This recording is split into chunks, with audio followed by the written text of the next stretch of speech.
everybody? This is Dario Hunt from Living Life Fearless, and we are back with another episode of the Music Files podcast. Today's date is November 14th, 2018.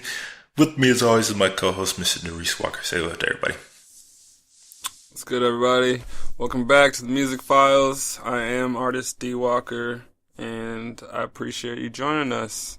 What do we got today, Dario? So we are going to, we don't have a giant central topic to talk about. We're going to talk about some of the albums and projects that have come out in general.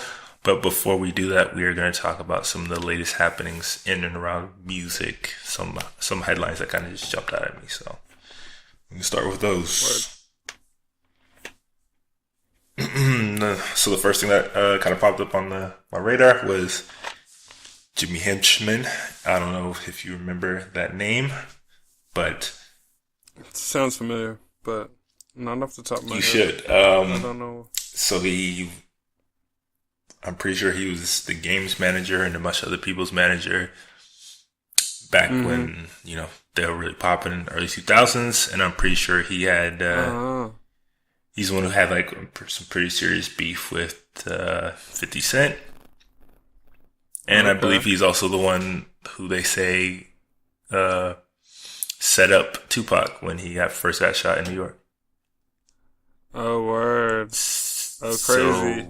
I just looked it up. So he runs pretty deep. His name's a name that runs pretty deep in hip-hop history, particularly on the East Coast.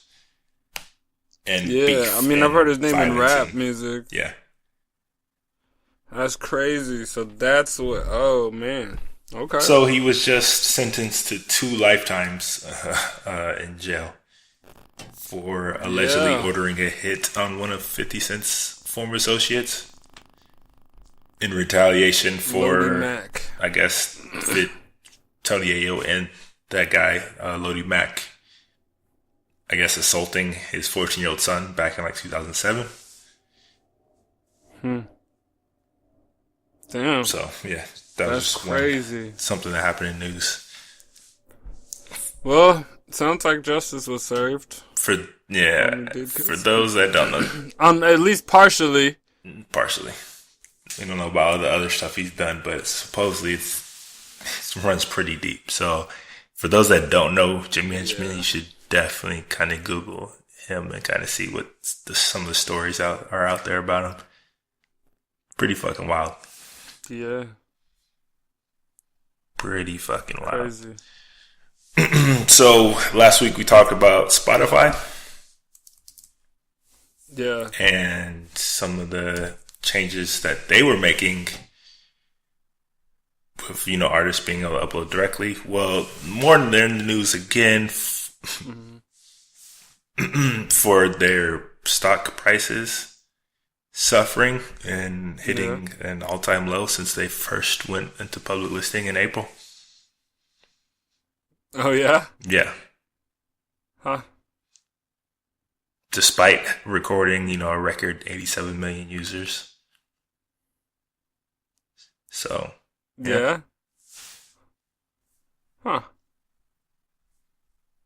Interesting. Not really sure. That means if that's the reason why they're opening it up, or if they're even correlated in any way, shape, or fashion, but it sounds like somebody in streaming is moving their money to somebody else in streaming. I wonder whose numbers are up the most in terms of streaming. Well, I'm pretty sure they're losing, and I'm pretty sure they're starting to lose to Apple Music in a lot of places. I think particularly in the US. Yeah.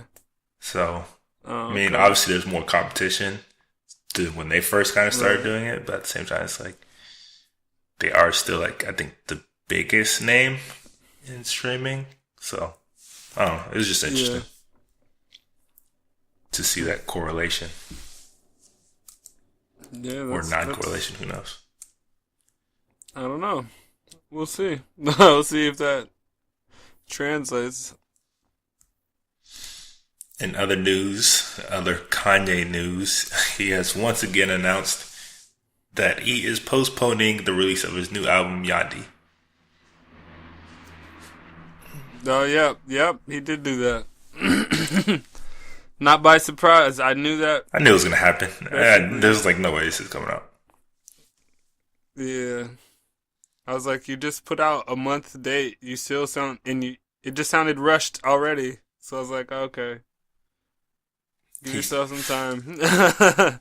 He said, it felt so good being on stage last night with my brother Cuddy. After performing again, I realized the new album I've been working on isn't ready yet. I'll announce the release date once it's done. Thank you for understanding. Yeah. More Ye shenanigans, or? I think Ye's scared of the other people that are going to release. I don't know what it is. I think he's scared of a lot of them. Who else is about to release? That's big time. Well, ironically, because of Ye saying he was going to drop, Drake said he wanted to drop. He ain't say that. Drake wants to drop. He wants to put out another project. I'm not lying. Drake said he wants to put out another project. When he say this? So we might get another Drake project in less than 3 months. That'd be one of the pettiest albums probably he's ever put out. But think about all the songs that he didn't get to put out because he took them off the album. He put out a ton of songs. He just put out a double disc, like, fucking 30 track Yeah, but album. half of disc one, all of disc one is about Kanye. Like, and it was like 30 some tracks. He probably had in the and top. it was all. He probably had some good songs in the top. And it was all, let's be honest, Scorpion, forgettable, bro. I don't know. A very forgettable album. I don't know. I'm still rocking with some of the Scorpion songs. Very forgettable. I rarely hear people still slapping it, right? What? I hear that shit all the time. I do not. Actually, I just hear the Take Keith, like, Drake all the time. It's not so much Scorpion. I guess it's just all the new features he's on. Basically sound like nonstop. Look, it's a forgettable project, bro. It's one of his most forgettable albums he's ever put out. Yes. Really? Yes. I don't know. That's debatable. I'd have to think about that. I don't know about forgettable. Forgettable. Came and it went. Just like that. Not for the charts. But for the conversation, yeah. Yeah. I suppose. I'm not gonna lie. There's at least 3 songs on there that, like, ran most of the summertime. 3? Hard songs. Yeah. What 3? What do you mean, what 3? What Obviously, 3? You said there's at least 3. So obviously, what 3? Kiki. Everybody loves the Kiki joint. Everybody that doesn't like Drake happens to like the Jaded song, ironically.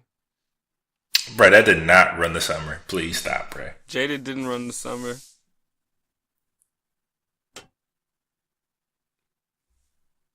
One song ran, bro, and that was Kiki. Kiki.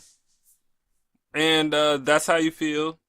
And Nonstop. Bro, That's How You Feel did not run and the nonstop. summer. When you say run, bro, nah, bro. Nonstop. I'll give you maybe Nonstop, but nah, what's that song that came out at the top of the year? The God's Plan. God's Plan. What was the other one though? The Lauryn Hill sang. God's Plan was the one that was his biggest hit, like, ever. Oh yeah, God's Plan ran the top. Well, his biggest hip hop rap hit. Yeah. Ever. I mean, and that's on that album. That's a pretty big. Those are pretty big. It wasn't running the summer though. You said summer, bro. That came out in like February. Yeah, but that's because the album dropped and then it revitalized it. Nah. It don't work that way. All right, maybe not 3. Maybe just 1.5. Maybe 1.5, bro. 1.5. But he might drop. Giving it too much credit. Giving away too much credit. I mean, his shit just lasts too long. But anyways. Nobody else's shit lasts longer than like 2 weeks. Except for Travis right now.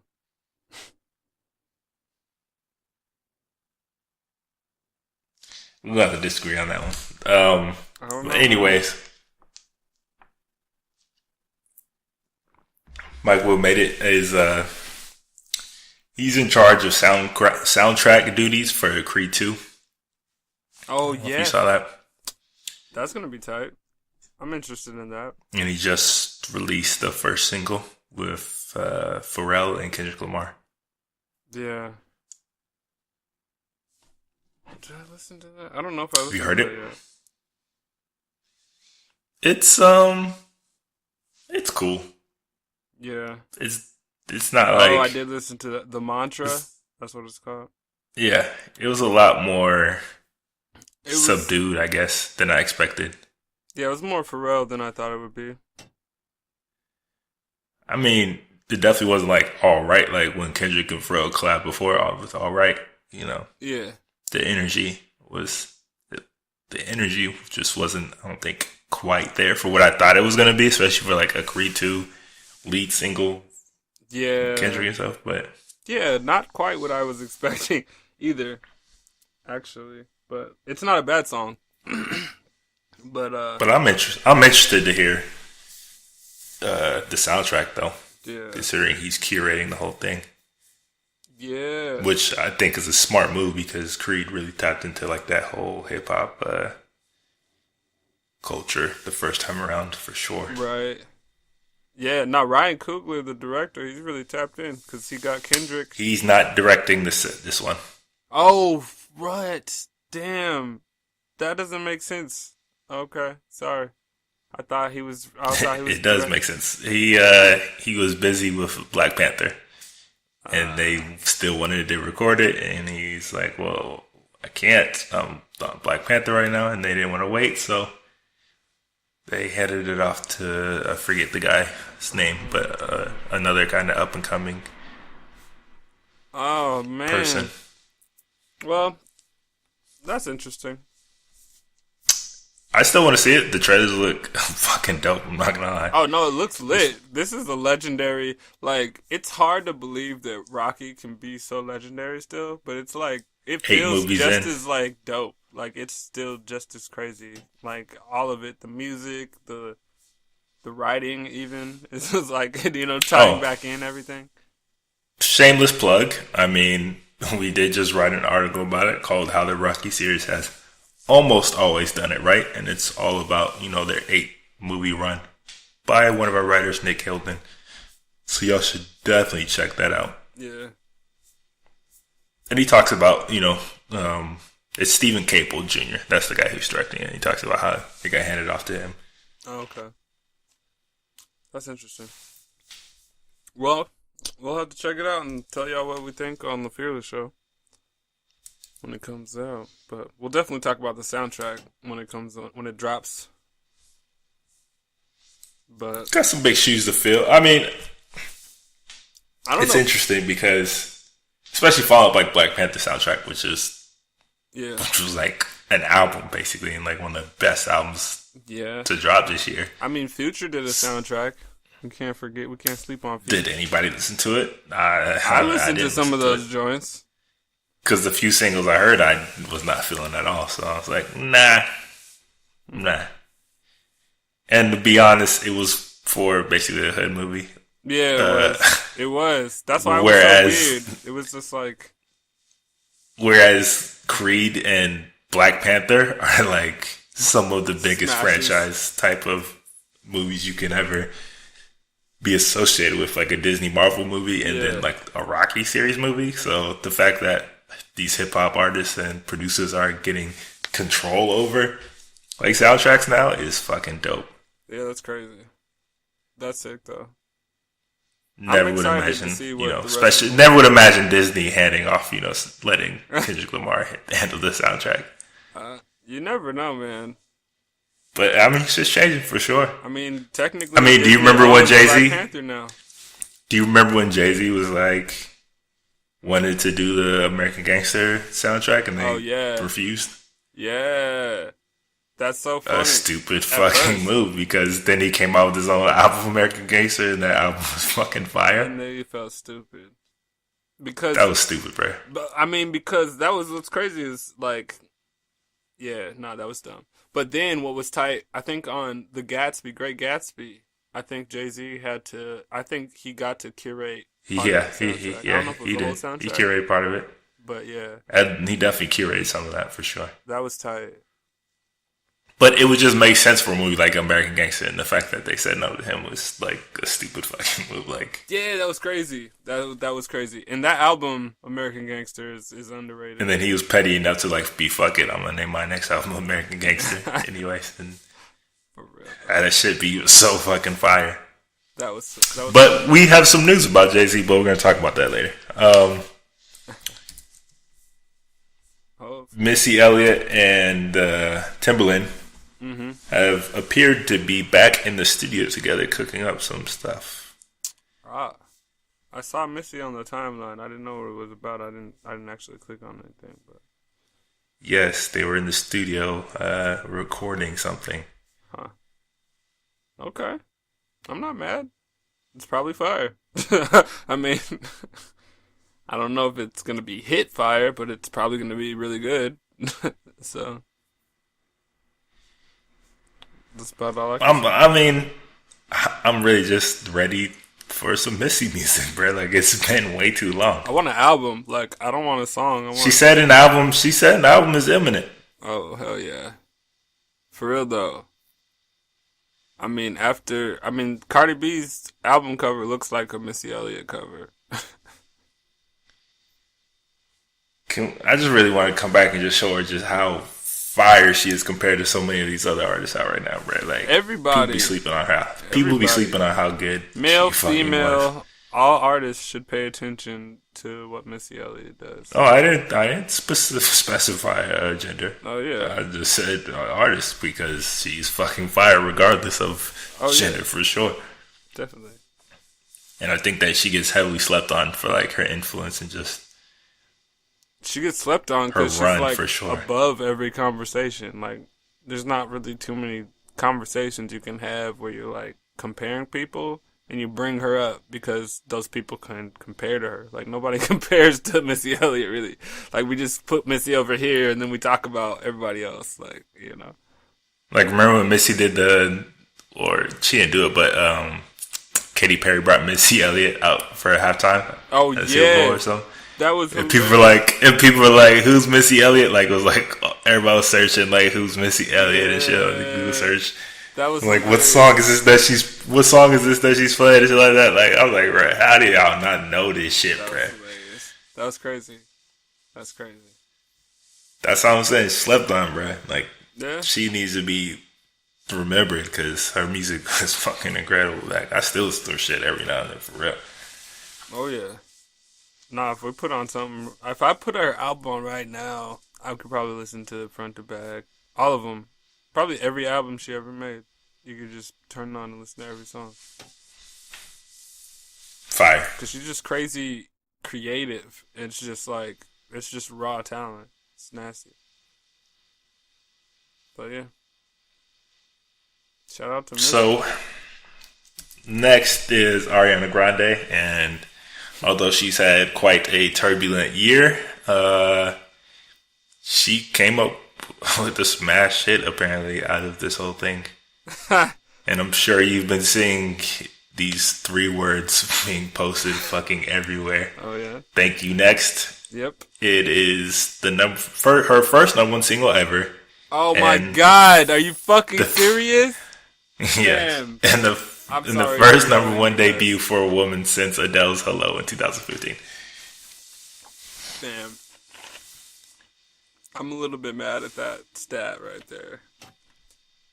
I'm not mad at I was mad at first when I saw that she was, when I first heard it, I was like, wait, what?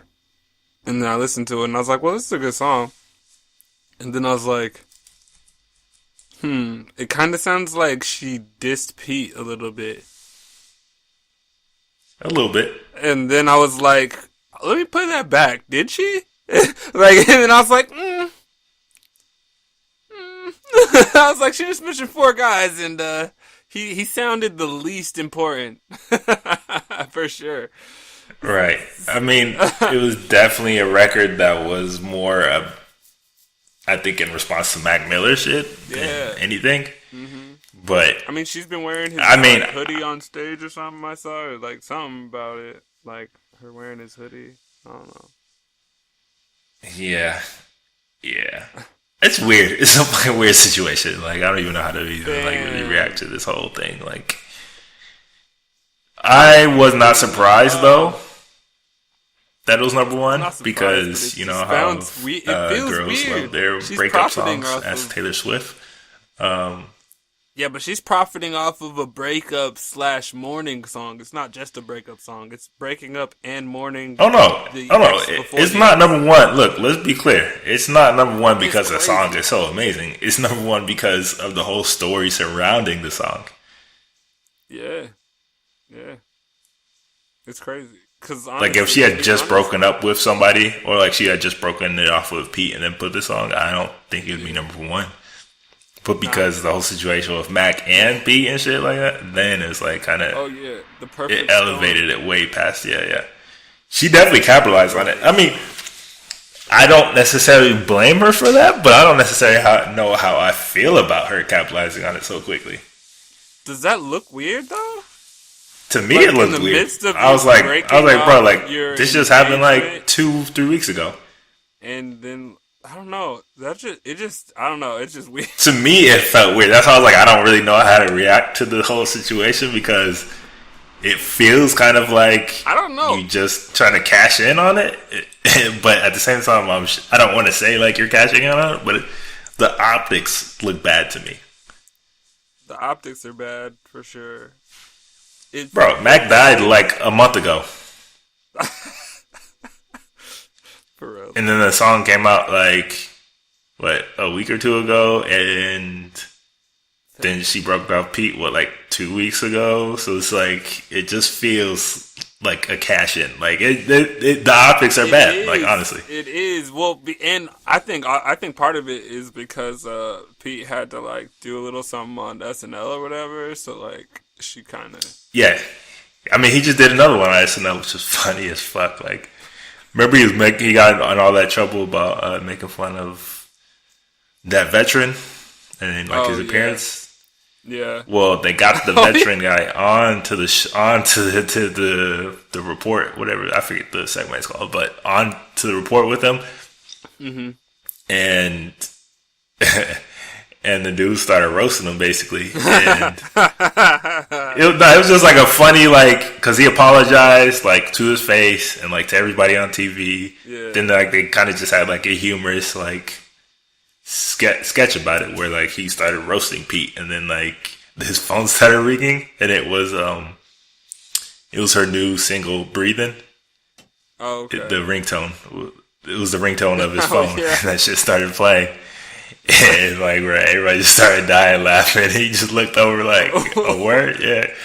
He was like, Ariana Grande? He was like, oh, do you know her? That shit was funny as fuck, bro. Like, Nah, so, I mean, that's just, I feel like he's handling this shit in a better way. Like, to me, like, that's not, he's a comedian, so I expected him to kind of make jokes about the shit, but to like have her come out and like kind of do this literally right after all this shit happened. It's like, it feels kind of like not really genuine to me, but whatever. That's just me. For real, it's like, were y'all even in a relationship, or was that an industry thing?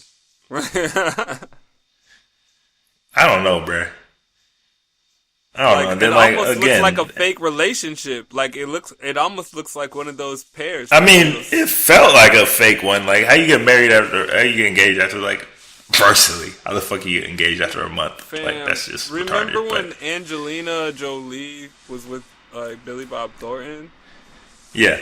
That's what I looked at them to, like, when I first saw them together. It was like, what are they doing But together? Angelina and Billy Bob were at least got to the marriage, like, and for years. Not for years. They didn't even get to the marriage, bruh. Yeah, I'm pretty sure it was years. Nah, it wasn't years. It was like 8 years, I think. I don't remember. You guys can tell us in the comments who's right. I But either way, they got to the marriage, bruh. Yeah, but Angelina had to cover up her tattoo. She got Billy Bob tattooed on her And then she had to get that covered up a bit. Well, shit, Ariana Grande did the same shit. That's what I'm saying. And she dedicated songs to him on that. It just looked weird. And she put songs to him on the album, like called Peep, bro. Like his name is the song, bro. What the fuck? And I was like a month, like 2 months ago, like, and now like he gets songs called "Thank You Next." Like how would he definitely feels some type of way about it. I don't feel some type of way about that shit, bro. Like for real though. But honestly, who wants to be next? Nobody wants to be in. I mean, you can't look. Obviously, she still had a ton of feelings for Mac Miller, clearly. Yeah. And it's gonna sound bad, but bro, like you just can't compete with like a dead ex-boyfriend. So I kind of knew that shit was gonna happen. I mean, and I honestly don't think they really had that much in common. Like, I think she just liked being around Mac Miller more, and she just was like, I mean, that's what the whole song felt like. It was like a whole dedication of Mac, and then it was like, oh, and then Pete. It was like, and Pete. Like, it was like, all right, bro. She was like, I was really just hoping that Mac would get better, and then we could bounce back. Probably is what she was. It just felt weird. The whole song felt weird to me. That's why I didn't really fuck with it. Like, I was like, this whole situation. I don't even like getting involved with it or even really thinking about the shit. It's all messy, felt weird, bro. It's really messy. And to have it playing out like this on songs and like on SNL and shit, and then like somebody died, and like it's like, come on, bro. I've never seen this before. Like, this is like a new level of some shit. In the public. It's like our new generation romance and shit. Like, what the fuck going on, bro? Weird, like, man. I don't know. I wasn't a fan, bro, and I'm real sick and tired of seeing all these females out here posting "Thank You Next" on their posts and shit. Oh bro. My god, that's the worst. That's trash. Like, I fucking hate breakup songs, bro. I hate breakup songs. Yeah. All right. Well, stay single. You'll be next. You'll always be next. I hate them shits, bro. Get next tattooed on you. Bro, I guarantee so many girls have gotten "Thank You Next" tattooed on that after this shit, bro. Guarantee it. That's hilarious. 1000% guarantee it. Oh yeah, I bet. I guarantee it too. Yeah. Yeah, this is why I just hate breakups. I can't do it. That's why I was like, nah, I'm gonna pass on this one. It's just it's too messy for me, bro. Feel you.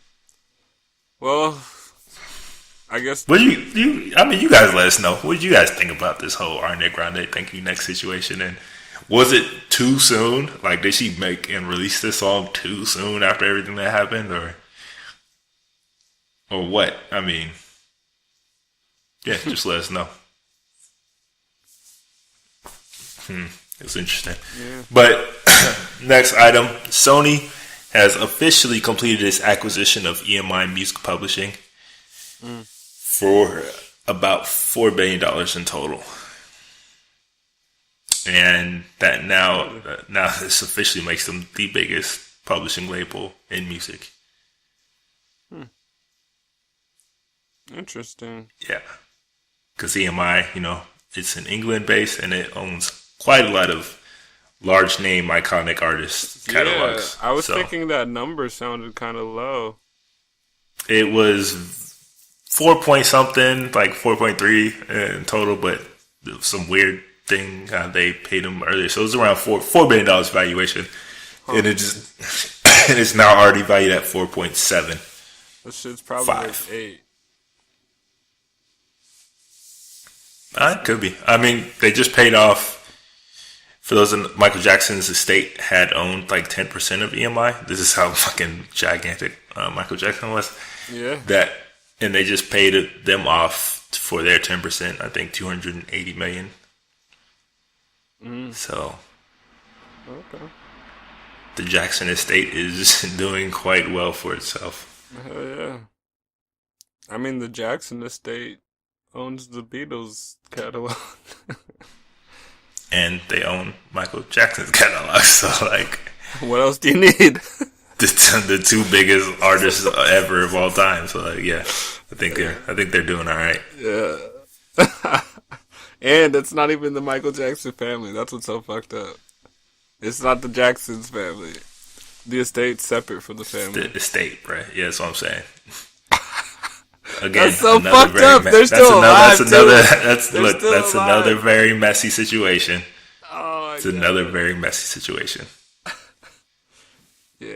Anyways. Yeah. So I saw this story. I'm gonna kind of go into a little bit, and I just thought it was a really fucking funny and weird story about a band that created a fake fan base for a tour throughout the UK, but nobody attended. What? Yeah. So I don't know if this was like a prank, them trying to prank them, or like they're legit trying to like basically brute force their way into like fame and stardom. Yeah. But it did get some attention, obviously. So that's what? That's crazy. Yeah. They so like having fans to get a tour and nobody came to the tour, or right. So there's this band called Threatin. Spelled Threatin, and it was started by this guy named Jared Threatin.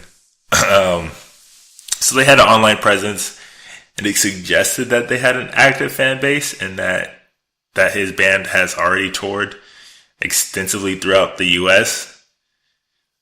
And I guess they had informed the venues all throughout the UK that large numbers of the tickets have already been pre-sold, but all of that was untrue. So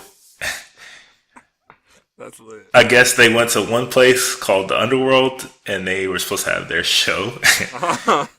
And I guess 3 people showed up. So,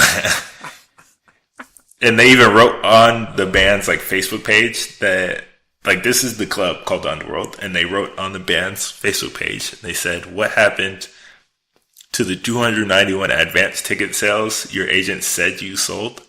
3 people turned up. Yeah. 3. So crazy. Damn.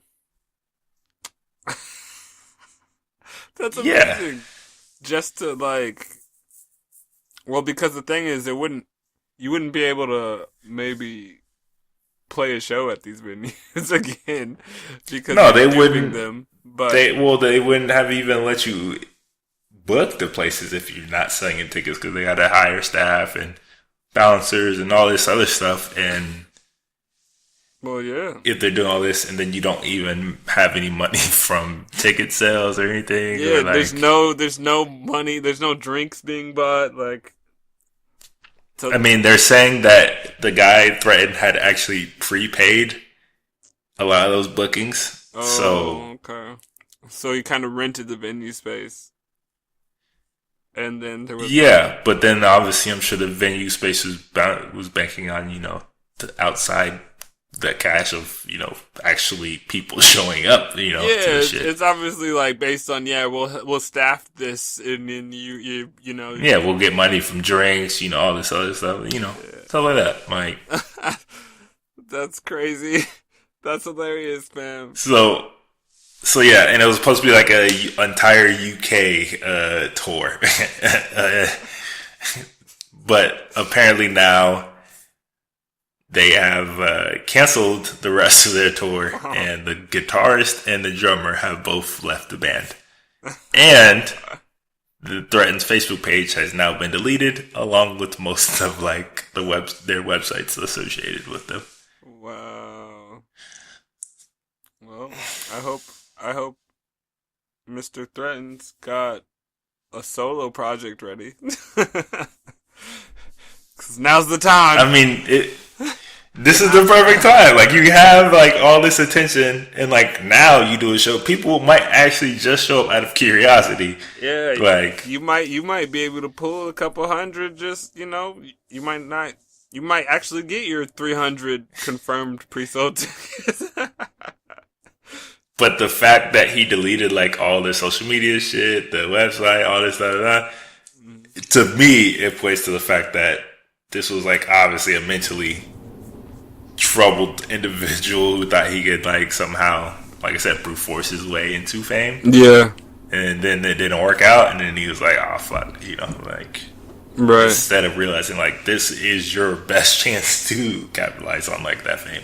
Like you are like in this day and age, you are famous now. Like this is your right. 15 minutes. Like for real. All you gotta do is this is give like us the most a reason to talk about you more.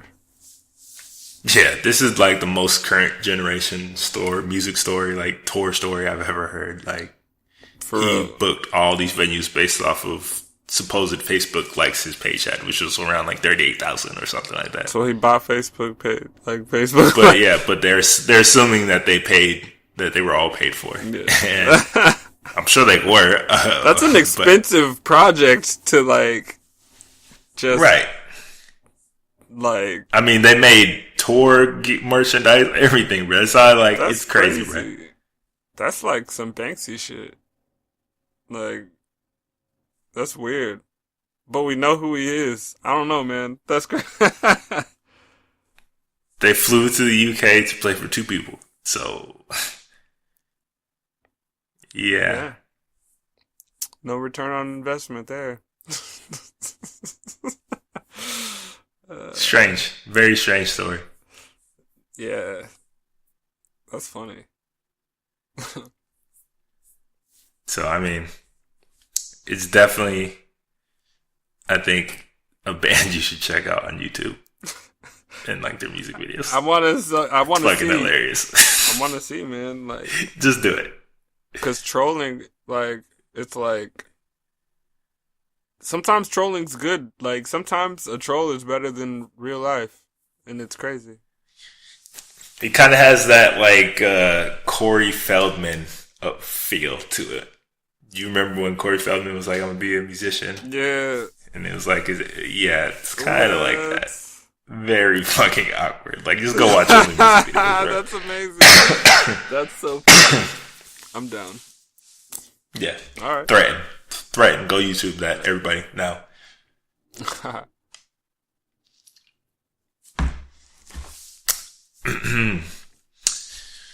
So, next, I'm sure everybody knows by now, but Stan Lee has passed away.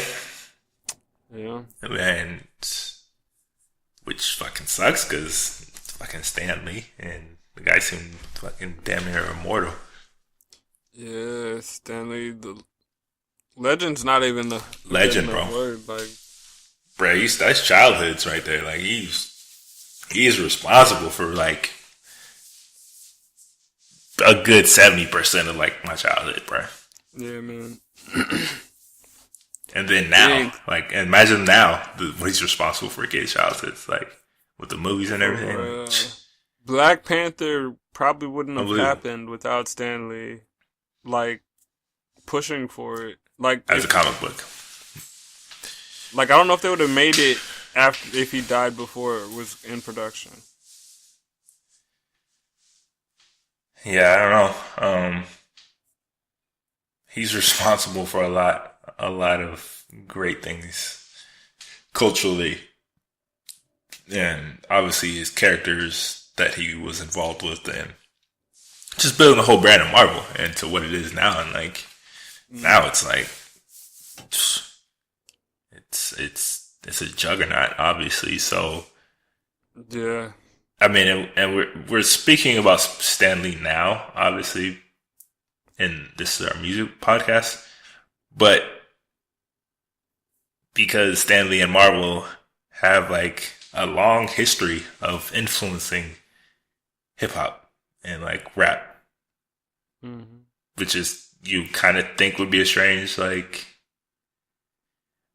combination or parallel, but they really have. Like you can hear it in a ton of lyrics and the way people did cover art and videos, and like you could just tell how big of an influence they've had on like hip hop. Oh yeah, like Stan Lee. Like in terms of hip hop, even in battle rap, like there's like battle rap. You'll hear a reference like every battle rapper of like X-Men, you know, like Cyclops, like Red Eye, like, you know, like red laser beam on your eye, like Cyclops, or something like that. Like, there's so much. I mean, Ghostface Killer's nickname is Tony Stark. Right. That's crazy. That's crazy. And, I mean, you'll like... It's very prominent, even more like on like the underground scene of hip hop, I think, where they do talk about stuff like that. Like, I mean, what's MF Doom? I feel like he gets a lot of his whole aesthetic from like Marvel and those old school type of comics and TV shows and stuff like that. Yeah. And then now, like even now, like with the TV shows and movies, you can see it even grow, that bond, like that connection growing like even stronger. Like not just like Black Panther, Luke Cage, like it's undeniable, like the bond. I feel like hip hop and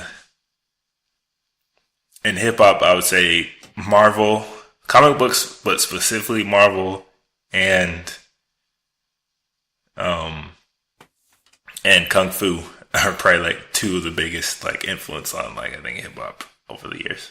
Yeah, Marvel and Kung Fu. For real, that's so crazy. That's crazy. I'm trying to think. I mean, but like really, when you think about it, like those are like How many Bruce Lee references have you heard? How many fucking Marvel character references have we heard in raps and battle raps and freestyles? Yeah, that's what it is, bro. For real though, Wolverine references. And I think how accessible, I think that helped, especially accessibility for hip hop for certain like demographics, suburban type of demographics for sure. When you hear those type of lyrics and refs, they like that shit too. You know what I'm saying?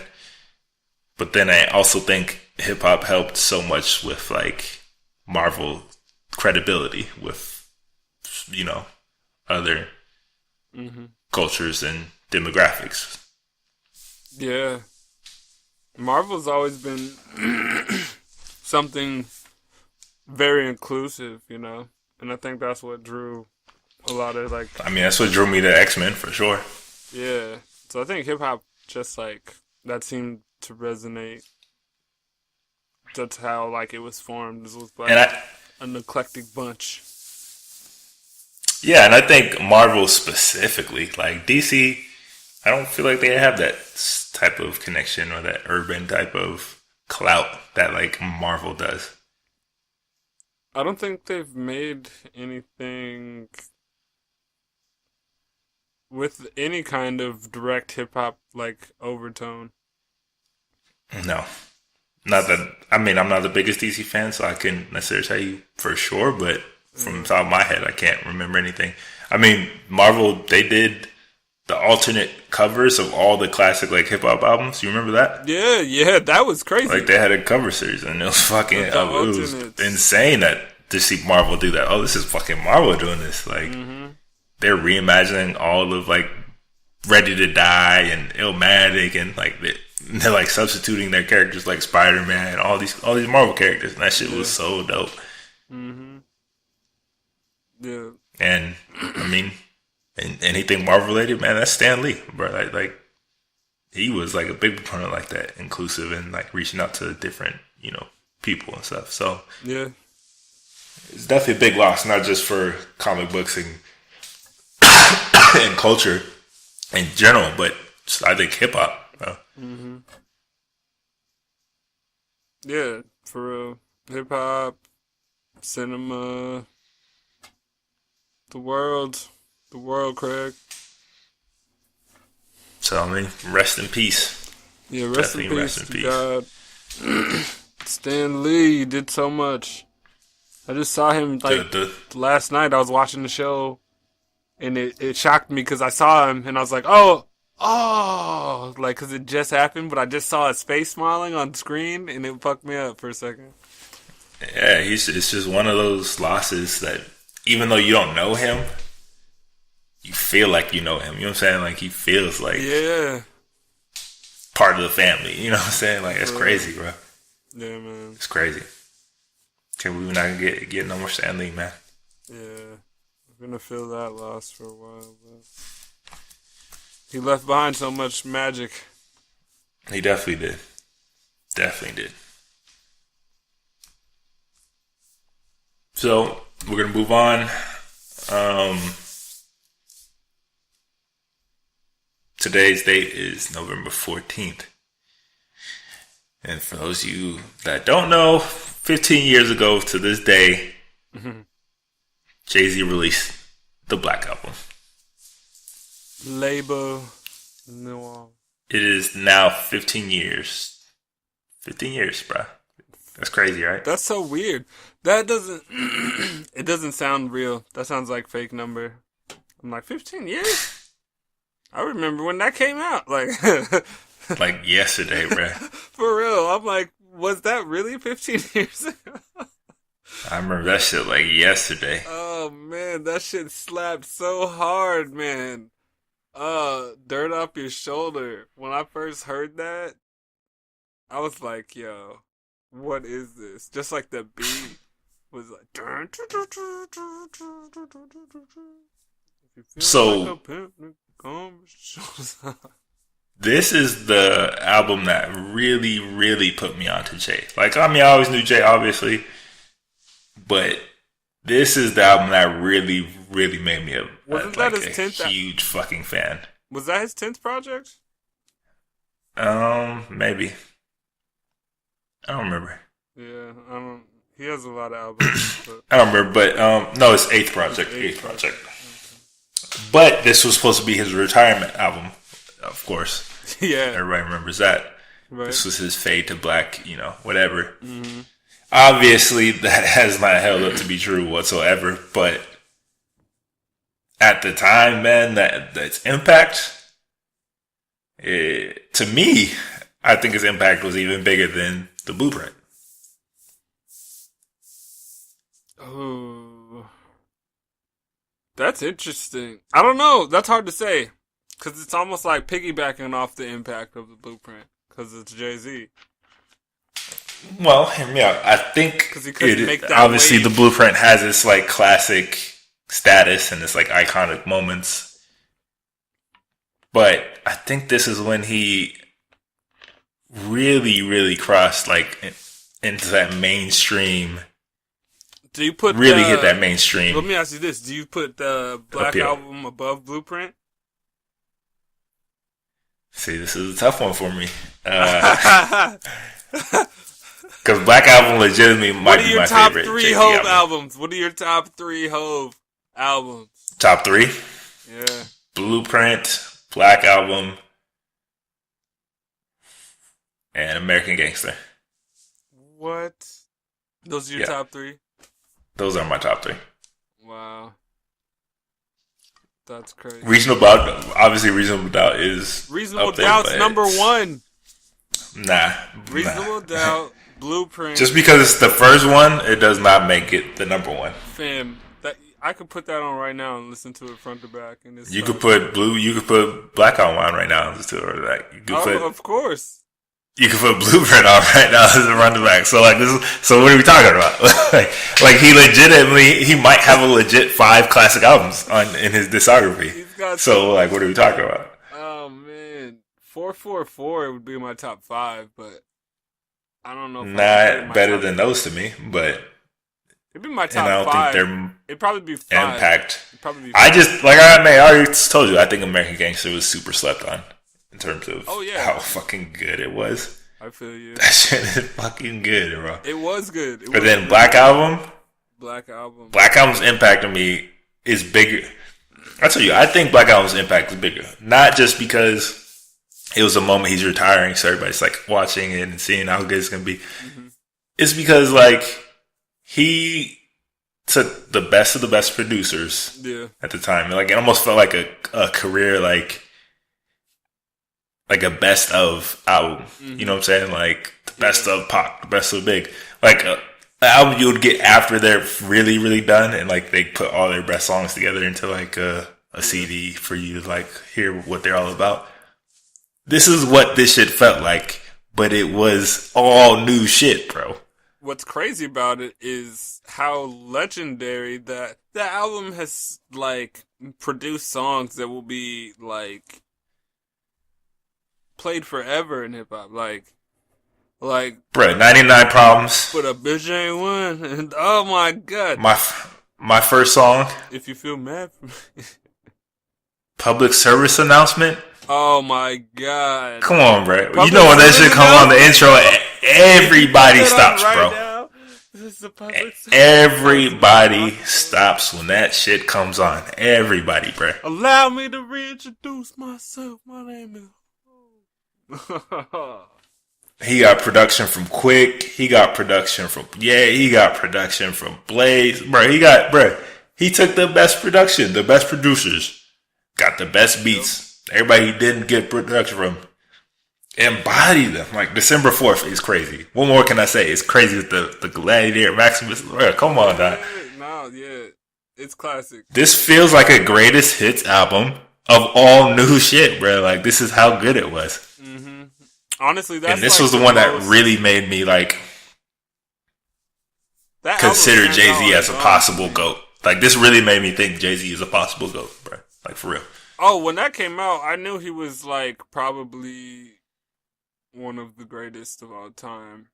Like he wasn't solidified, but I knew he was like, oh, like the OG. Like he's like, you know, it's Jay-Z. He was, but. You know, for us, when we were growing up, because, like, when we were, like, kids, when Blueprint came out, and... Yeah, I was a kid, bro. And, I mean, I loved the songs. I mean, I went back to them when I got older and stuff, but, like, the impact for me was bigger... Black Album. When the Black Album came. And look, and even when Jay-Z was coming out the Blueprint, at the time, there were two very distinct camps in hip-hop. The Jay-Z camp... and the Nas camp. Yeah. And even though Blackout Blueprint was so good, he had Ether and Stillmatic and One Mic and all this shit on Nas. Yeah. So it wasn't so clear who you know what I'm saying, between the two. And I was a Nas fan. So like Nas for me, even when that shit came out, was still my guy. Yeah.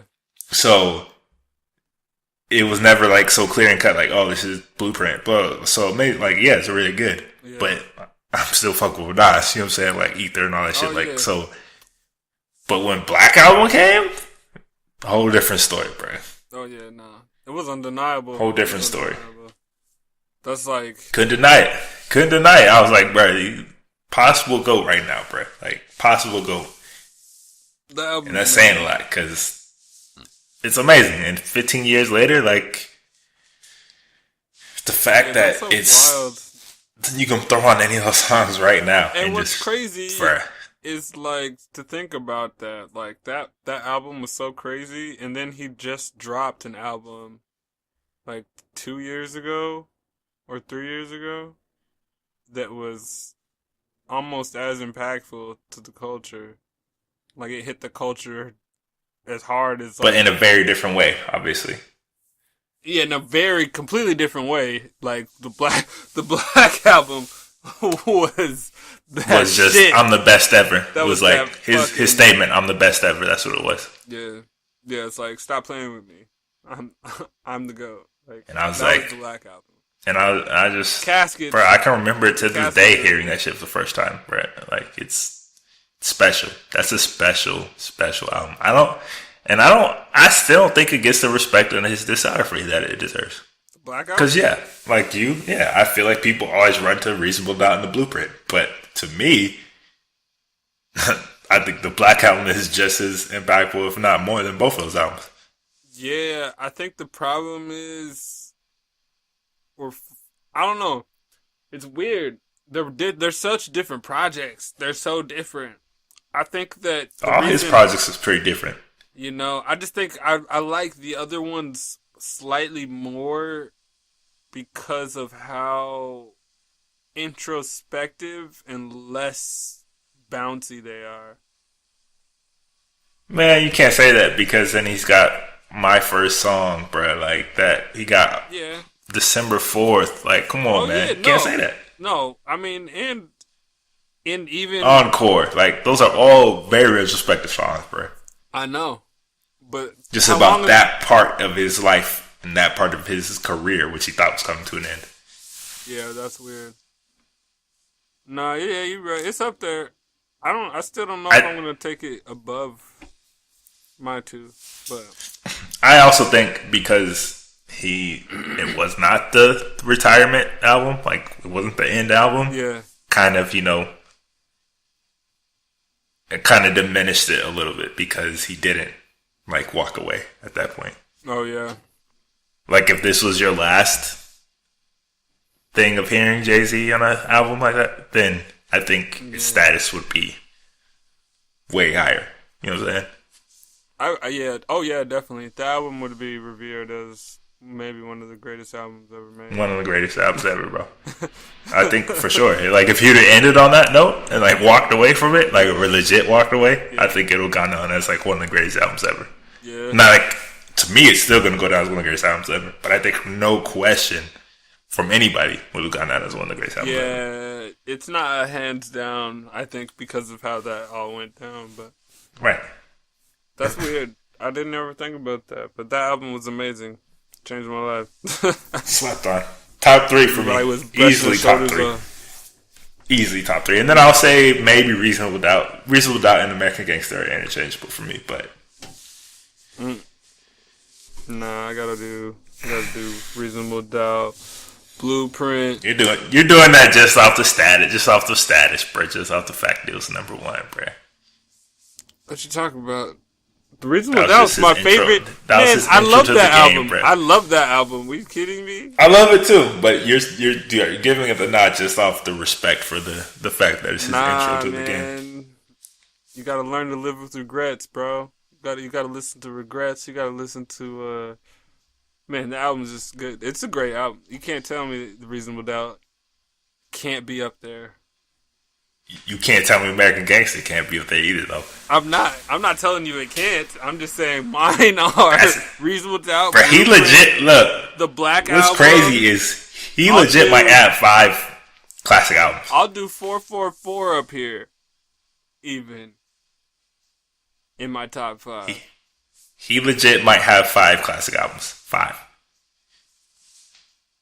Yeah. 5 classic albums. No other artist. Most people don't have one. A lot of people don't have one classic album. So. 1. Can't get 1. He might legit have 5, bro. 5. Hove. Crazy. You guys let us know what you guys thought about the Black Album since it is now its 15th year anniversary. Where do you think this ranks for you in this catalog and, your memories of listening to it the first time and its impact and everything, and let us know your thoughts about that. You know what I would love? The 20-year mark, just go on tour the Black Album. Oh, I'll actually go watch that tour, bro. I'll go watch that tour. That would be hard. I would definitely go to that. That'd be tight. A 20-year anniversary of the Black Album? That sounds hard as fuck. Yeah, just like they did with Illmatic and shit. Yeah, for sure. If you're having girl problems, I feel bad for you, son. Bro, he could do a 20. He could do a 20. Bro, he could do 5 different 20-year tours, like legitimately. For real though. That's crazy, man. Jay-Z's catalog is disgusting. Disgusting. So, that's it for the news and topics and stuff we're going to talk about. So let's just talk about some of the music that has come out recently. What have you been listening to? Anything that, worth mentioning, worth talking about? There's a group called They. They. Yeah, I know them. Mm-hmm. They put out a project. It was actually... They're from the West Coast, right? Yeah, they're from the West Coast. They got a couple features on... It's like an EP. It's a little EP. There's a feature on every track. So they're almost like featuring artists that they fuck with. They're like R&B, right? Yeah, they're R&B. They're R&B, but they do a little bit of the rapping in there. Like they kind of like slide that in, but they're mostly entirely all just like an R&B group. That's basically modern R&B nowadays. Yeah, everybody raps. You gotta slide in some rap. Real. Just like rap, you gotta slide in some melodies. Like it's almost no difference now. Yeah. But, yeah, Wiz Khalifa, Jesse Reyes is on it, and Jeremiah. Vic Mensa has a feature. Ty Dolla $ign, you might want to check that song out. 18 Months is that song. And Gallant, signed by OVO. Gallant is dope. He's OVO? Wait, Gallant. Wait, is Gallant OVO? Nah, no, Gallant's out of DC. I thought Gallant was signed to somebody. Not OVO. No, I think. Unless something happened I wasn't aware of. Maybe I'm tripping. Maybe they're... I'm pretty sure he's not OVO. That could be QC then. I don't know. Who knows? Because he's out of DC. Oh, okay. One project.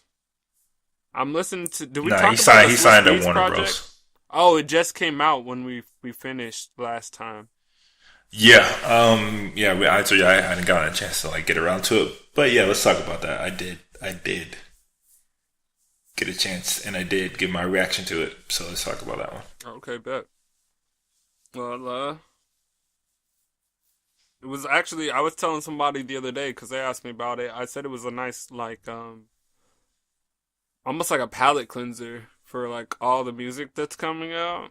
When I turned on the Swizz Beatz album, I felt like I was listening to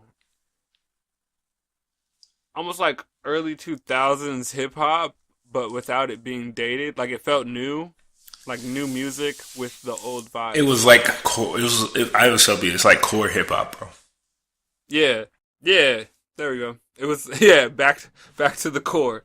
It was back to core hip hop. There's no hip hop / R&B. Not like this is hip hop, bro. Yeah. Yeah. And I liked it. Overall, I think he just delivered. Honestly, I kind of wanted more songs. I was like, "Oh, Swizz, give me some more songs." So for me, I wasn't expecting much. Yeah. But he surpassed all those expectations significantly. Mm-hmm. And I like Swizz Beatz a lot, but he can be a little one track minded, you know what I'm saying? Like his sound. Oh yeah. There's a definite signature sound he has. And you can kind of tell it immediately when you hear it. Yeah. Like when I heard Uproar, I didn't even have to guess. I was like, oh, this is Swizz Beatz produced for sure. Oh yeah. And he just kind of has that style that he has. Right. And his screaming on the track can be a bit grating at times. Yeah, sometimes you don't want it, but yeah. But here he was surprisingly versatile. Yeah, I'm not gonna lie. Sometimes that was my favorite. I was like, "Oh, Swizz talking his shit right now." Hell yeah! He gave us a good mix of different sounds here, right? While still keeping his signature energy and everything, but without it feeling like the same track over and over again, which is what I was kind of afraid I was going to get. It seemed he gave it's every artist their bag. He was like, "Oh, I want you to get in this bag," and yeah, he kind of played a little bit to their strengths. I mean, but what do you think about the Young Thug, the 25 Soldiers? Because that was kind of different for Thug. So much better than I thought it was gonna. I thought it was gonna be an absolute shit show. I really did, bro. You saw the name and was like, "Nah, this can't be." Young Thug and Swizz Beatz. I don't know about this one. I wasn't sure what it was gonna sound like. I was confused when I saw it. I was like, "Okay," but it turned out. I was like, "Wait, Young Thug is rapping?" I think he laid the soundscape perfectly for every guest that he had on there. Yeah. It played perfectly to all their strengths. Pistol on My Side is a banger, bro. That's just a banger. And honestly, I like that song more than I like Uproar. And I think Wayne bodied this shit. Yeah, no, Wayne did body that shit. Pistol on My Side is fire. And that's what's crazy is I thought that was going to be for Wayne because the announcement was around the same time. And then I was like, oh, it's not on the album. It's on Swizz's album. Right. That's a fire song. Fire. And then Something Dirty with Jada, Styles, and Kendrick. Oh, yeah. It's a combination that I never would have expected to get, but I was like, oh yeah. When I just saw it, that was the first song I clicked. That Kendrick and Locks. Come on. Kendrick and Locks? Come on, bro. Yeah. That was. But I was a bit disappointed just for the fact that Kendrick didn't actually I was underwhelmed because of give a verse, even though I think his hook was dope. I think the hook was dope. Like I think he did good on the hook, but I wanted to hear some bars, bro. Like, yeah, come on, you got Jada and you got. Well, if you think about them, they almost never do a chorus when they bar up like that. Like, there's almost no hook. I get it. But you can do a hook and a verse, bro. He gave us a good hook. He gave us our favorite rapper as a hook. Like, that's what he did. You did, and you can give me you can give me a verse, bro. Like, even if it's like a 8-bar verse, bro. Like, you can give me something, bro. Like, you got Jada and you got Styles P double dutching all over the fucking track, like, bro. Which still sounds. I thought Kendrick was gonna jump in and they were gonna. I thought he was about to hop in. I'm sitting there waiting, like, okay, he's about to hop in this bitch. Like, I was like, I know he's about to hop in this bitch. And I was like, he never did it, bro. Like, I was sick. But Jadakiss and Styles P going back and forth is like one of the best back and forth duos ever in hip hop. So, that's fucking dope to hear them again doing that shit.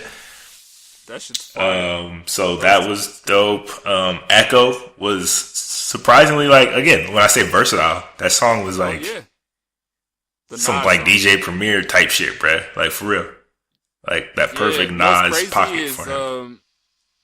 That Nas song, apparently that's the vibe of the original Nas album that Nas stopped working on to do Kanye shit. And this is when I said in my reaction, when I heard the song, I was like, who would have fucking guessed that I would rather hear an entire Swizz Beatz produced Nas album than a fucking Kanye West produced Nas album, bruh. Like, This is the shit I wanted to hear Nas doing, bruh. Like, fuck all that. Like, Nas here, okay, it's not trash, but it's not something I'd go back to out of his old catalog. It's not trash, but like, Swizz would have done it a little better. This is the shit. This is what I was expecting.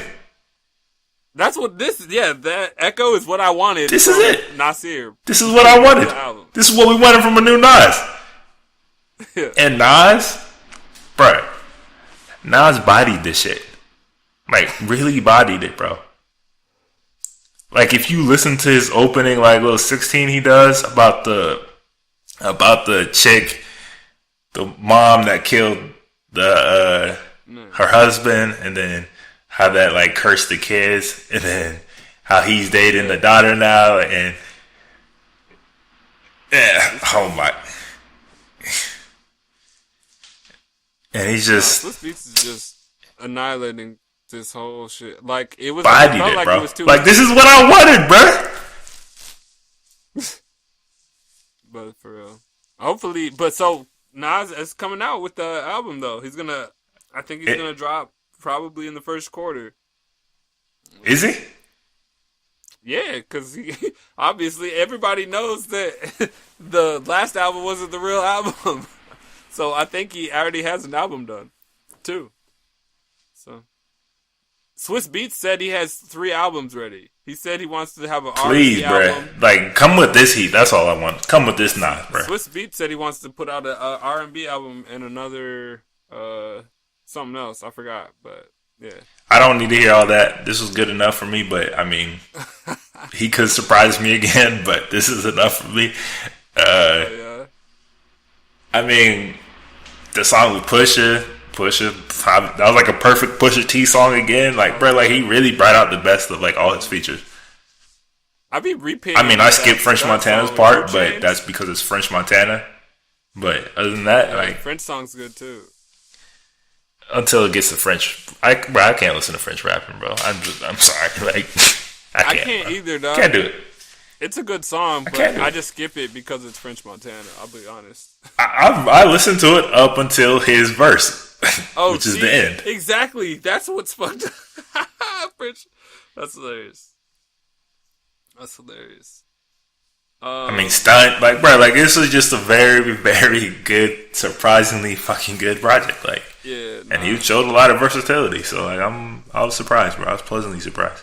Yeah, he's selling like vinyl and hoodies and t-shirt merch pack bundles too. So if people want that, I mean, might as well. He doesn't put out stuff all the time, so might as well cash in when you can, bro. Like, all the reviews so far have been pretty positive, so I mean, I would. Yeah. Why not, bro? I mean, the merch looks pretty cool too. It's like all black and red. It's like anime. It's like some cartoon graphic. It's almost like Roman-esque. You know, like the black figures on the clay pots kind of thing. Yeah. But, like the cover. Yeah. So the merch is of the cover and stuff. But it might be cool to get a vinyl of this. That'd be tight. Maybe. Yeah. But I haven't really stepped into the vinyl realm yet, but we'll see. Yeah, you never know, man. That might be the wave. So yeah, I mean, there's just a couple more I'm going to talk about. So Vince Staples, FM. Yeah, that was tight. Again, it was like a project I really wasn't expecting. They kind of surprise dropped on everybody. Yeah, it was just like, oh, here's a project. For me, it was definitely like a giant like return for him for me, because Big Fish, which was supposed to be like his major debut, was pretty disappointing to me. Right. I said in my reaction, which you guys can go watch on the website now, is that he really started to take that. That was the Reese's phone for all the listeners out there. That he really took the whole "I'm not a rapper" stick entirely too fucking far in the music, because Big Fish was barely hip hop, and even the project before that was barely hip hop, and it just kind of felt like he was like losing his way and like what fans really were fans of to begin with. Yeah, I was a little confused. I was like, is he trying to create a new vibe? Like, I get it, kind of, but like, yeah, you've always experimented with other sounds, but it was never like as drastic as it was where you basically abandoned the entire hip hop sound altogether, which is a stupid move. This is the project where he cleaned that sound all the way up. Like it. Yeah. Like, it was perfect. And this was all West Coast hip hop. Like, this was a giant homage to West Coast hip hop, bro. Like, from the radio interludes with Big Boy to E40 features, J-Rock, like the whole sound was super West Coast, bro. And like, it was dope. And I mean, the only thing I'll say is that like, I really wish this shit came out in summer, because he's like perfect summer type of music and like tunes and shit, you know. But ironically, other than that, like, he's another one who said he has more music coming. I mean, I'm sure it's a short project. It's like literally you can probably listen to it in 30 minutes. Like, really. Yeah, it's like like 8 tracks or something like that. And some of them aren't even tracks. And yeah, some are interludes. Like, there's 2. None of them go more than 2 minutes. Like, barely go over 3 minutes and stuff like that. Like, right. So it's a really short listen. So, but I mean, it was dope. Like, it was super dope. Did we talk about Metro? Little Peeps. Yeah, we're gonna talk about it in a second. But Little Peep just released his posthumous album. Yeah. Was it Come Over When You're Sober Part 2? Have you heard that? Wait, it's Part 2? Yeah. Oh, okay. I was like, I knew it was a part, but I'm like, I don't know. Did I hear the right one? Maybe I listened to Part 1, because I never listened to Part 1.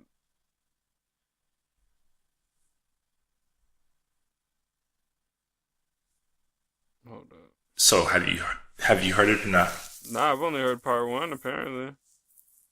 All right, well, I gave it a cursory listen, so I mean, maybe we'll return to this when we really, really gave it a listen. But I think like a lot of people I wasn't familiar with Peep until he like really passed away.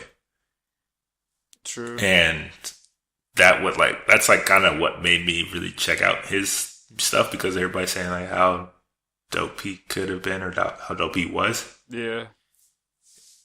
And I mean, you can hear it. Like, I think he would have been a fucking giant star for real. Like, he just has this sound that's fucking like hard to explain. But he definitely has that like emo lane. Yeah, nah. But in a dope way. Honestly, he in a dope way. Yeah. I've been waiting for people to make, to be honest.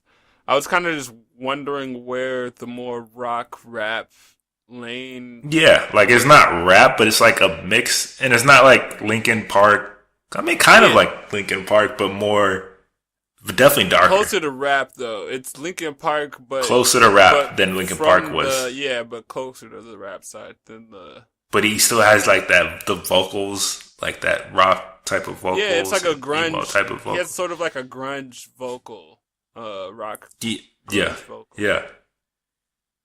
Which is dope, the way it drags over, because that's what dope. a lot of these kids are trying to do, like Trippie Red. But I think he did it better. He's doing it better from what I've heard. Like he does it better than all of these fuckers. Like, oh, definitely. That's what I thought when I heard the other music that he's made. So, like, I was super skeptical, but I was like, this shit's kind of fire, bro. Like, yeah, he definitely puts you in a certain state of mind and like a certain like vibe from his music. Mm-hmm. It's not happy music for sure, right, but it leaves an impact on you. And I was just like really, I think it just really shows just how much fucking potential he had as like an artist. And it just really sucks that like this is the only way, that this is probably like one of the real last things you'll ever like full things you'll ever hear from. Mm-hmm. It's a shame. It's a shame. Like, it just really shows what a shame. What a waste. Yeah, that's crazy. Because, I mean, he probably would have been explosively blowing up. I think so. I think he would have been fucking huge. Yeah. Because I feel like Juice WRLD is kind of trying to follow in that same lane. Well, he's trying, but he's not rock enough. Like, that's what I mean by, like, the rock rap thing is, like, Lil Peep was doing it with more rock, but not all the way rock. So, like, none of the guys right now are really doing. Honestly, Lil Uzi Vert does it sometimes, but not all the time. He can barely put together full songs at this point. But I mean, watch, Lil Uzi Vert's probably leading the camp in terms of all of these guys. Probably. And it's not saying much to me, but probably. I mean, it's not saying much, but this is, a handful of famous people to lead, so why not? But yeah, Lil Peep he's been a shock ever since I heard of the first song that I listened to, so it's just crazy that I had to come across him after he passed, so that after he passed, technically look forward to growing with. Yeah, you can't be like, damn, I can't wait till his next project, Mm-hmm. So I mean that sucks, but I mean like, but what we did get is dope, and you should definitely check out "Come Over When You're Sober" Part 2. Yeah. And speaking of these new cats, Trippie Red also released "A Love Letter to You 3." Yeah. He also tries that emo rock rap type of sound, but it rarely works for him, in my opinion. Yeah. I think he has moments. He has moments, for sure. He definitely has moments, but I think overall it can be a bit fucking grating. His singing specifically. I'll be honest, I don't really like Trippie Red. Like, I'm not that big of a fan. I like some of his songs. I feel like that's what I'm saying. I feel like I want to like his music and like him, but there's nothing really that's been showing me that I should like his music. Yeah, I'll be honest, this album was good as an effort from him, but it's not like a great album. Like, I know for a fact Little Peep's album's better than Trippie Redd's album. But if you like, again, like if you go from like Lil Peep's album, then you listen to this, and you can kind of see like, oh, there's levels to this. Like, yeah. So like he's good for some hooks, some guest hooks and shit like that. But overall, like as projects, I've never really liked an overall project from him. Right. And to be honest, like because I went over it like a couple times, and I was like, I gotta move on. There's too much music, and Trippie, he didn't grab me enough, like with anything. It was like I will say, the lyrics. Topanga is fire. Topanga is fire. It is fire, and I'm not mad at his flow in some of the songs too. It's good. It's good. It's a vibe. But there is another dude that I liked more than his projects. Pause. Lil Durk. Did you hear Lil Durk's project? I did not. I'm not a Durk fan, so no. Well, Lil Durk put out a long project. There were a lot of songs, but honestly, this I think is better than Trippie Redd's. Because he hadn't been able to drop music for a while, I think, because he was in a weird album or label situation. So I think this is kind of like him releasing Spotify, a bro. lot of projects. But honestly, better get on that Spotify wave. Yeah, man. I mean, he got features with Kodak, Gunna, Kevin Gates. I mean, I feel like he's kind of like a vet. Yeah, he's at this point. Right. He's been out like for at least 5 years now, and he kind of came with that whole Chief Keef wave. And I feel like at this point, I would say he probably has like more potential than Keef does, because he is what he is. Like, well, Chief Keef doesn't want I think we get probably gotten the best of what he can put out. Yeah, I see hunger in Lil Durk more so than I do in Keef, and I think right. And also Lil Durk, I know he moved from Chicago to Florida to record, so he's or Atlanta, not Florida. Atlanta. Yeah, he moved down to Atlanta to record. So, so you think that'll help him put out better music? I don't know about better, just the atmosphere. It's probably safer for him. He doesn't have to think about when he walks down the street and like knowing or not knowing people and shit. You know, so it's probably less. I mean, like, I hope he blows, but I've never really just grasped like him. Like, I've never like really became a fan. Yeah. Of his. Well, if you listen to the project, just listen to the project, or just listen to his intro. His intro's good. I'll check it out. There's a couple. I want to check out his. I want to check out T Grizzly's new project too. I haven't gotten a chance to listen to that either. I can't. T Grizzly has to prove himself more. I tried, and I just don't like how this is why I want to hear the project. Let's see if he can prove himself past that fantastic Meek Mill type song he put out. Did you hear the Chance single they put out? Yeah, didn't grab me. Yeah, that's how I felt about that project. But I'll give it a listen. I mean, I just want to talk about the last project, Metro Boomin. Oh yeah. So you texted me when this dropped. Yeah, I did. I was like, "Yo, Metro dropped." You said, I forget exactly what you said, but I want to say it's along the lines of, "This is it. Like, he might have something special on his hands." If I recall correctly, I was saying like this might be his best project, his best work so far. His best project, yeah, that's what you said. Best project. So I listened, and they're all technically solid songs, but there's nothing that like grabbed me like throughout this entire fucking project. Yeah. I just feel like I expect too much. You might. Because you might be. Because we've heard the highs of Metro production. Yeah. And those levels, like the shit he used to do with Future and all them, like back a couple years ago now. Yeah. Those were special. But some of those songs, it's like special. You just will never hear a song like that ever again. Like, right. So it's hard for me to like then hear these songs, which sound super subdued compared to like what we got from those. Yeah.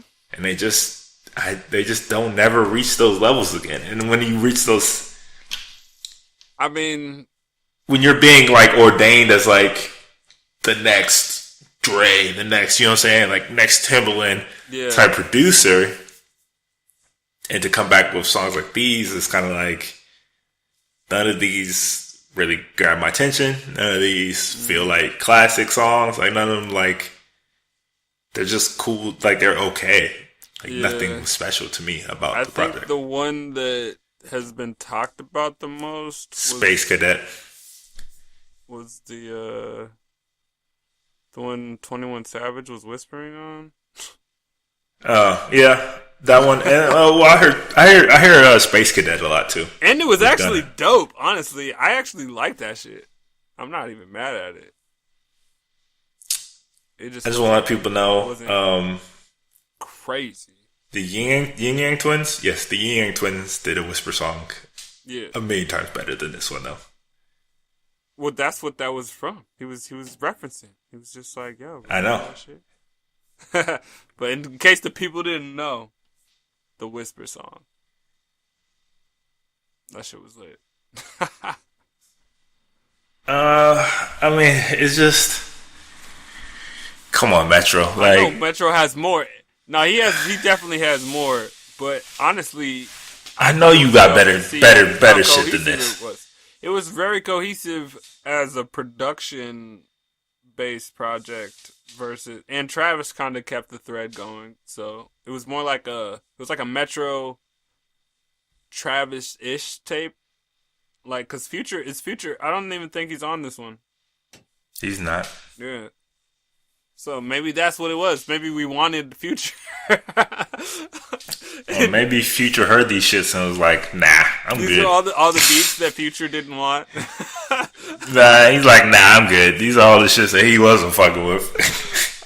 That's hilarious. Future got better beat selection than that. Come on. Yeah, I mean Future. Yeah. Even the Drake song hasn't really.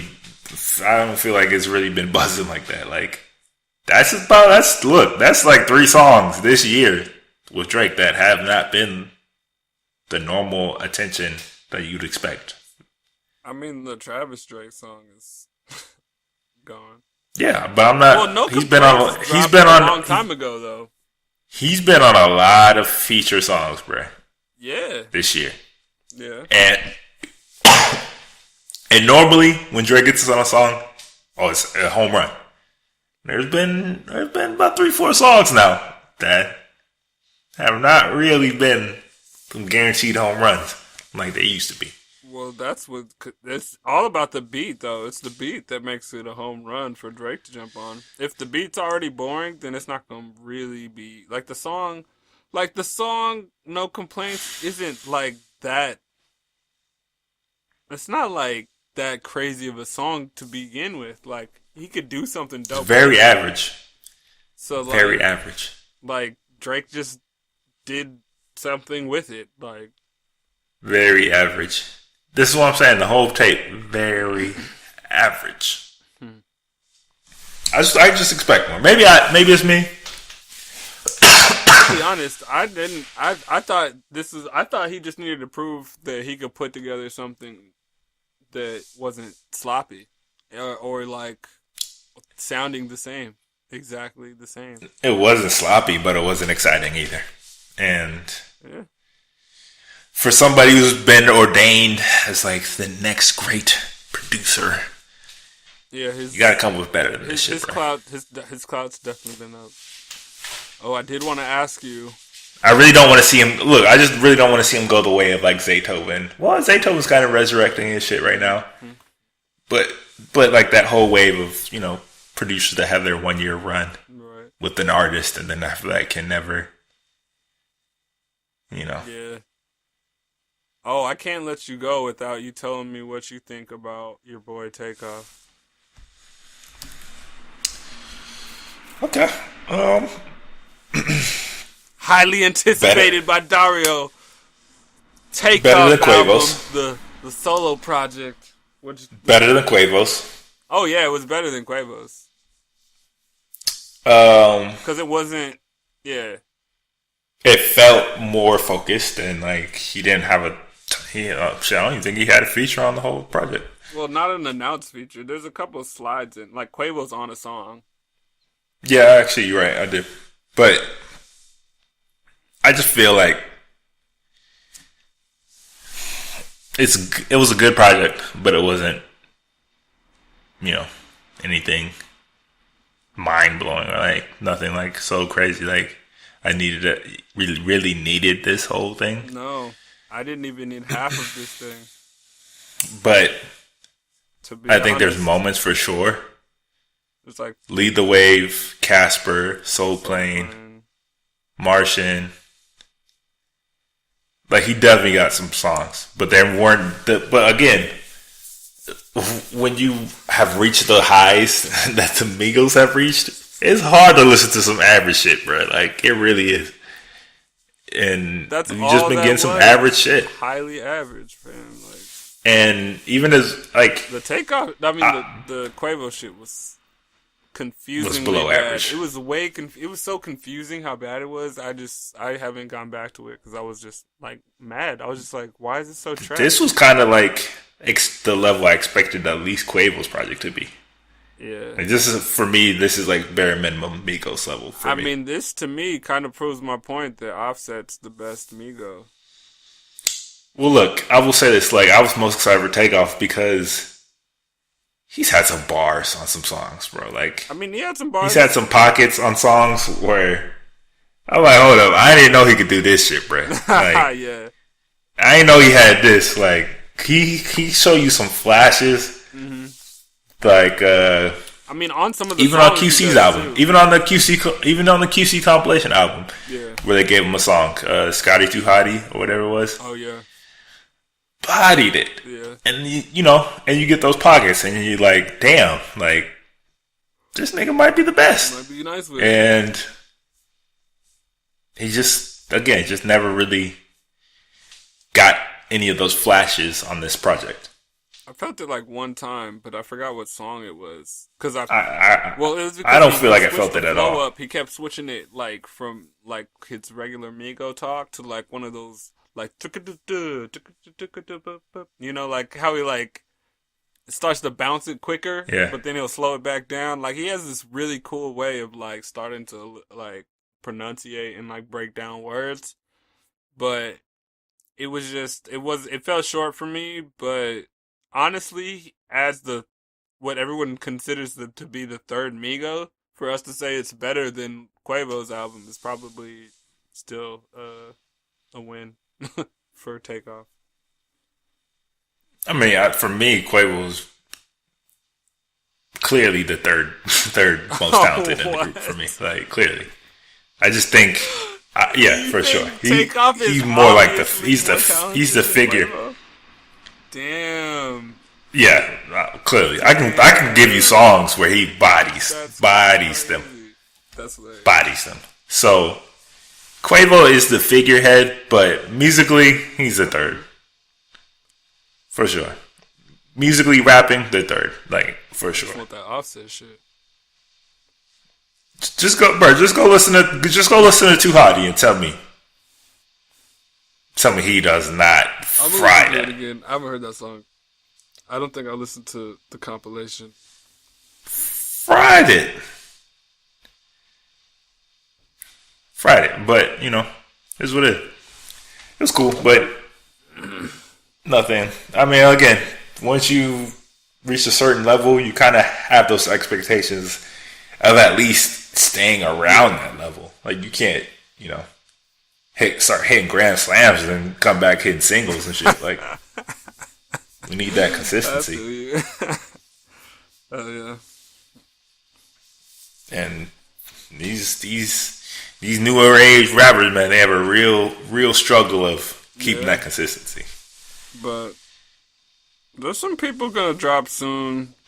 Oh my God, there was a project that I feel like, I don't know if you talked about it or not, but I just completely overlooked it. Reason from TDE. I get a reaction to it. We'll save that for next time. Yeah. It's going to run too long. There's some albums we want to talk about. We'll get to next time. But who are we looking forward to? It's just basically a ridiculous amount of music that comes out nowadays that it's impossible to stay on top of it all and talk about it all the time. So, I mean, that's just going to have to get put on the back burner. But we'll get to that another time. Before we get out of here, we definitely want to do our thing that we normally do, which is tell you all of the albums coming out this week and the next week. So, November 16th, ooh, big one. Anderson .Paak, sophomore album, Oxnard coming. Excited. I'm not excited. What? I'm gonna listen to it, but it could be trash. I'm not lying. It could be amazing. Man, you don't like Anderson .Paak? It's borderline because I don't know what I don't know if he's gonna try to be. I don't know. Sometimes I get Logic vibes from him, bro, and it makes me uneasy. No, I just don't like the Logic hotline vibes that he gives off. Do you like Tense? The song Tense? But it's not amazing to me. I don't necessarily want to bump that all the time. No.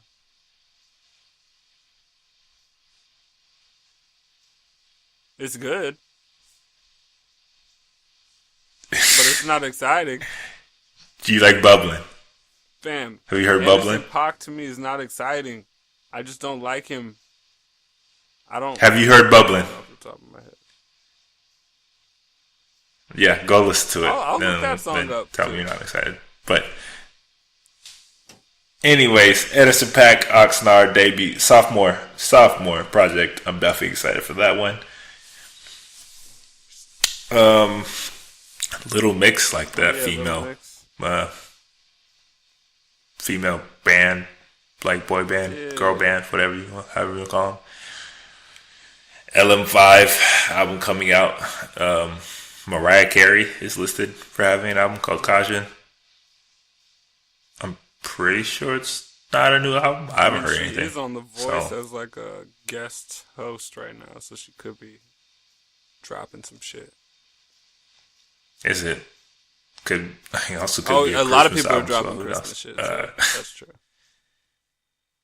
I mean, she's the queen she's of literally the known Christmas for songs. that though. So exactly. Mumford & Sons, Delta, Smashing Pumpkins, Shiny, and Oh So Bright, Volume 1. LP, No Past, No Future, No Son. Weird. Michael Bublé, Love. I'm pretty sure that is a Christmas album, I want to say.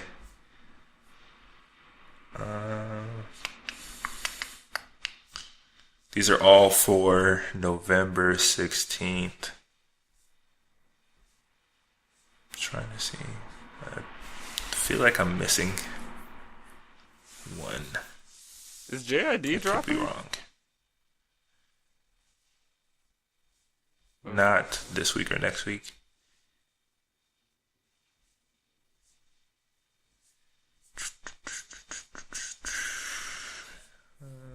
Bear with me, folks. I am double checking this list.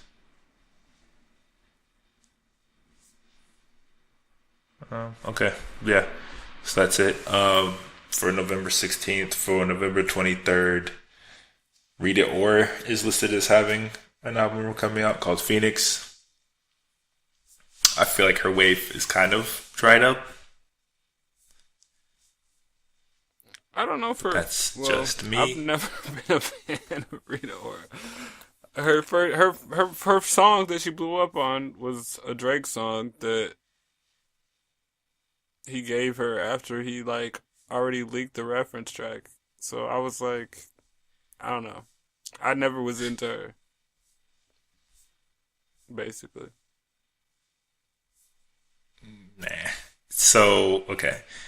So, supposedly, November 17th, Jaden Smith is dropping a tape called the Sunset Tapes. Cool tape story. I'm excited for that. He's been dropping a lot of shit.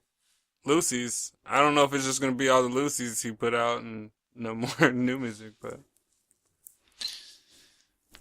I mean, I'm a fan of Sire, so I'm excited to hear what else. Yeah, I'm interested because the Sunset Tapes, a cool tape story. Definitely sounds like a concept album. I'm interested to see what he's doing with this. For sure. But yeah, everything Jaden's fire. I mean, Jaden had my favorite song on... He's a lot better than I expected. I'll put it definitely a lot better than I mean, he didn't even rap on that Logic song, but that's one of my favorite Logic songs on his album, is the Legendary or Iconic or whatever it was that Jaden's featured on. And then same on Young Thug. Jaden's on a Young Thug song on the Young Thug project, and that's like my favorite song. Yeah, and that was my favorite song off the project. But yeah, I'm excited for Jaden. I'm like compared Anderson .Paak and Jaden, give me all the Jaden Smith and none of the Anderson.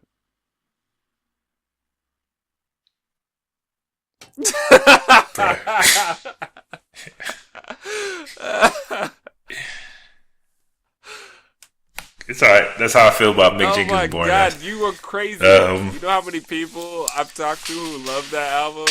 That's so funny. I'm telling you. Marvin, I didn't even tell Marvin how I felt about it. And he was like, yo, you heard that Mick Jenkins? That shit's dope. And I was like, ooh. Great sleeping medicine. Great bedtime music. Walking around music. Also coming out November 23rd is Dipset, Diplomatic Ties. I doubt they can recapture the magic, but I'm not sure. See. And what was supposed to come out was Yandhi, but obviously that's not coming out anymore. Does the Jim Jones song from the Swizz give you any hope for the Dips? No, because I've never checked the Dips for Jim Jones. So, and he's the least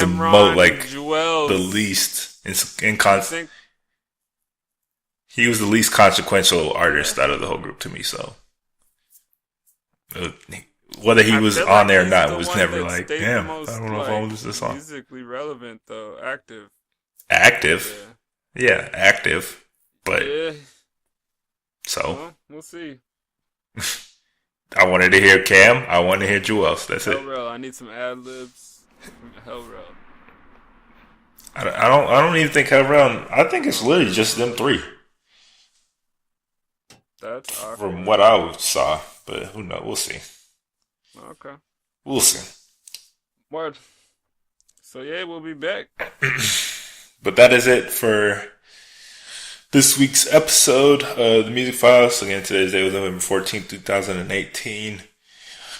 If you have any questions, comments, topic suggestions about anything that we talked about on this episode, past episodes, or want us to talk about in future episodes, you can let us know wherever you watch this, SoundCloud, YouTube, iTunes, wherever. Leave us a comment on the website. Leave us a comment. And, we'll try to get back to you. Or you can go to livinglifefearless.co/podcast, fill out the form there, and leave your comments there. And we also will try to get back to you in an email. Or you can email us directly at podcast@livinglifefearless.co with those same comments. Once again, so thank you guys for joining us. We talked about a lot of music. There's a lot of stuff we could not get to, but we will get to in future episodes. And we'll be back shortly. So thank you for listening. Please smash that like button, smash that subscribe button, share this for us, as it helps us out greatly. We will catch you guys shortly. Do what, Darius? Like Dario Sir says, stay living life fearless, y'all. And we'll see you next time. Another episode of The Music Files. Yes, sir. Peace.